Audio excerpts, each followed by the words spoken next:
Wonder about the future and how you'll be working and learning? Welcome to You in 2042, the future of work, with your host, Danielle Wallace. Welcome to You in 2042, the future of work. Joining me today is Tara. Thanks for having me, Danielle, and exciting to think about a world 17 years from now when things are changing almost on a weekly basis. I run Technovation. It's the world's largest AI accelerator.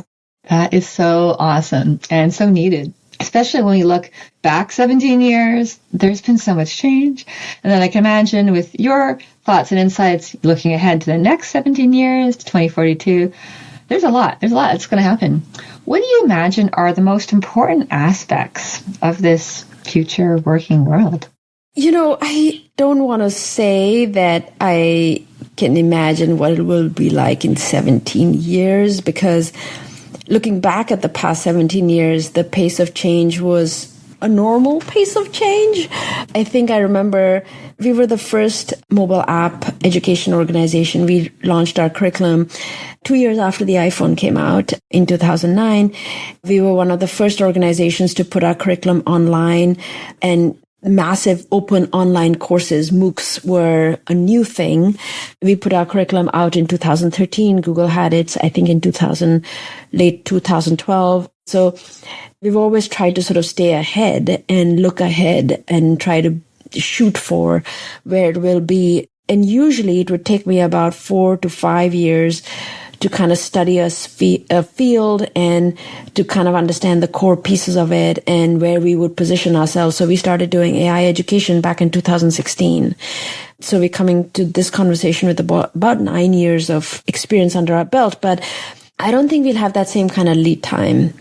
And so if anything, I think two things, right? Like humans and AI sort of working together very closely, which is already happening, but at a much larger scale.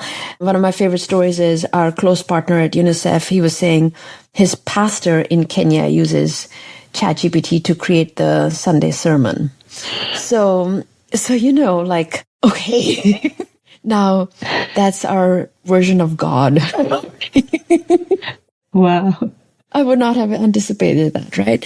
So we've been thinking a lot about this, and we are actually doing a workshop at Oxford on April 23rd that everybody is welcome to tune into. It'll be virtual. It's just about this. What are the skills needed for humans to develop? And I'm calling it beyond prompt engineering, right? Like, what are the durable human skills? And I kind of think about, like, what are skills for? I think it's to help us solve the big problems in the world. And the problems are getting even bigger because you have to drill deeper into the tunnel to extract the stuff, because so much of the earlier stuff has been taken away. We've solved a lot of the easier problems. So the problems that are left are the harder ones, are the complex social ones, where is human suffering for all the 8.5 billion people in the world. Very hard problem. So I think we have a shot at those problems, but these powerful tools can actually give us a leg up. But it may require humans to move away from a personal set of achievement goals, I need this much money, these cars, this size of house kind of thing, to a bigger sense of purpose, because maybe that baseline stuff is easier to get. But yeah, I don't know. I think I would say the bigger questions would be the bigger skills would be rapid prototyping, because you can solve and build solutions so much faster. I think being very, very comfortable with data science, because we are living in an era of knowledge abundance.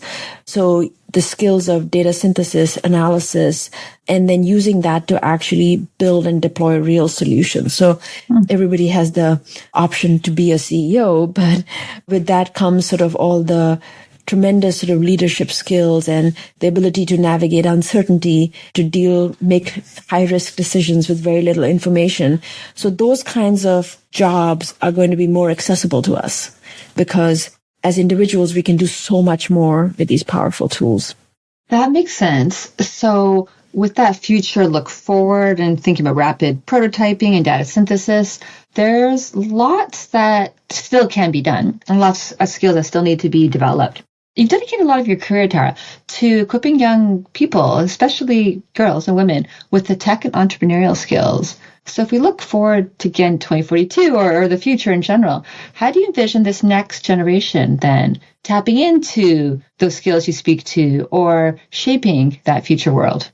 I think those two channels and pillars are still going to be very, very relevant. I think what you can accomplish is going to change pretty dramatically, right? Like you may be able to, like I say, solve some of these problems in a much shorter time frame with smaller teams at much lower cost, reach global scale at much faster speed. So the thing that I think will change is our ability to solve problems will still remain somewhat the same because our brains are not going to evolve as much. So I think the cognitive load management is going to be a bottleneck where our abilities to because now our days are going to be so dense because the kinds of problems you're solving are coming at a much faster rate. And so how do you manage that, right?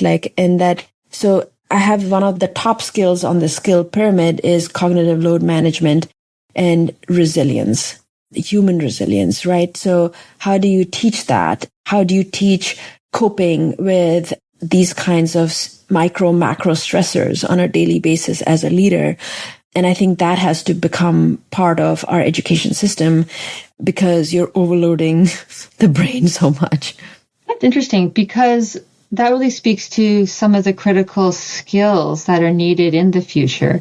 And an interesting context and juxtaposition of now we're left to solve the really tough problems. And with this enormous data set that we now have more available in the past, it makes for dense days, as you say. So and you start to allude upon some of the skills that people need, resilience and cognitive load management. I'm curious, what are the other skills that people need to leverage to stay relevant in the future? And I'm particularly curious to see how one might go about developing those skills. I think cognitive problem solving is one of the biggest ones. And I think at the core of that, self-efficacy, right? Like where your confidence in your ability to solve these problems and to learn new things. And I think lifelong learning is such a phrase like that's so commonly used, but I think that is what is going to help each of us stay relevant.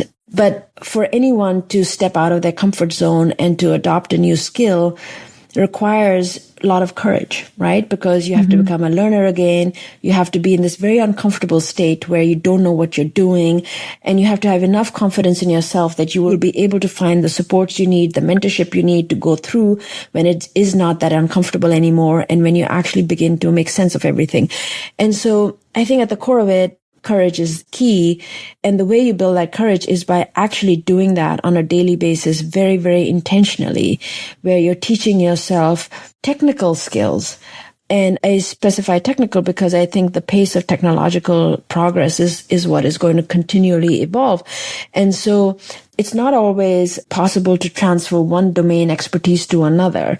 And that's why if you want to use technology to innovate and stay relevant in the world, I think you need to build up your technical problem solving abilities. And so a very easy example is like, I encourage whoever I meet to build a simple coding solution using Claude's coding tools. And even if you don't know how to code, go for it. Nothing will break.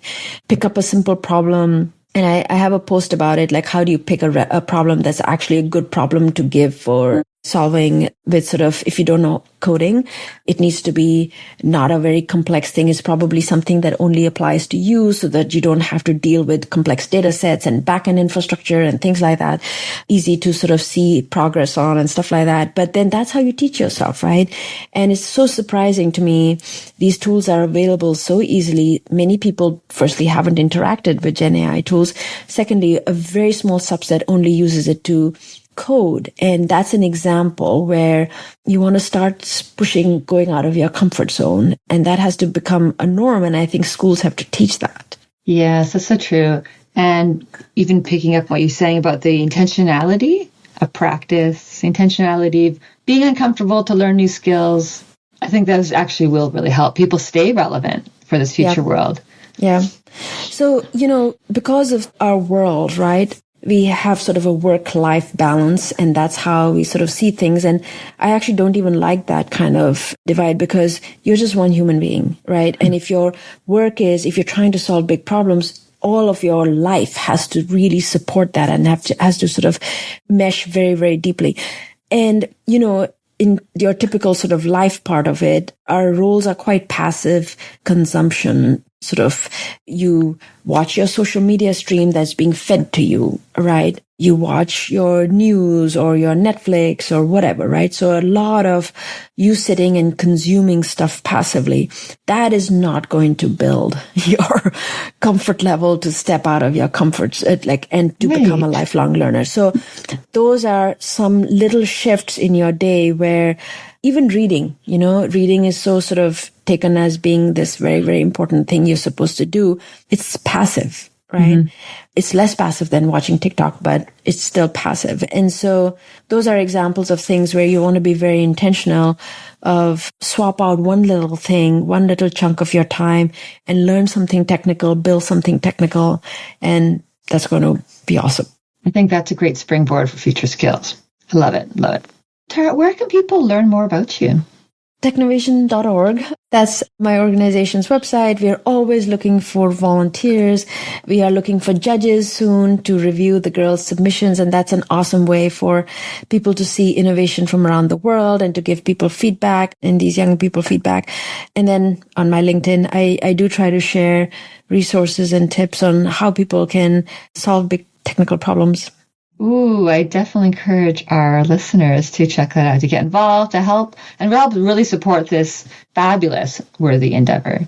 Thank you. Thank you for having me. And like I said, the education world is so not at pace with the world of work. And I think we take years to develop curriculum and to deploy it and to train teachers. And and that's what's sort of scaring me now. And that's why we're trying to really change things and open up to a much wider audience. And that's why I want to make a broader push. Like, if anyone is interested in these topics, please join us for the workshop that we'll be doing with Oxford Business School on April 23rd.